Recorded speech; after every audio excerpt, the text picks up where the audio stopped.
माझा विचार आहे ना, हा काय पाहिजे, हा टॅक्सी युनियन जे आहे खाली तिथे दिला ना.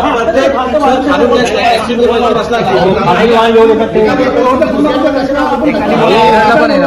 खाजगी वाहन घेऊन येतात ते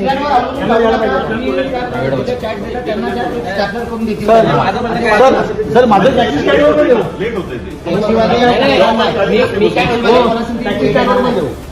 टॅक्सी स्टँडवर पण देऊ विचार करा, तिथे एवढी भांडणं चाललेली की आम्हाला बोलण्याचा वावच नाही मिळाला. फॉरेनच्या खात्याने म्हणजे आम्ही त्यात बोलू शकतो की पण आम्हाला बोलण्याचा वाव आहे. त्यांचे ते अध्यक्ष होते, टॅक्सी संघटनेचे होते आणि आम्हाला बोलायला चान्स नाही मिळाला. पण त्यांनी थोडेसे 6,000 टंके परत केले.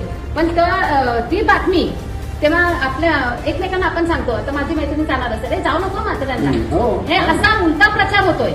आणि आता बरेच आणि गुजराती लोक काय त्यांच्या पेपरमध्ये ते छापतात आणि सगळं फायदाच होतं. त्यामुळे आपल्याकडे बघा पर्यटक गुजराती खूप कमी झाले त्यावेळेला.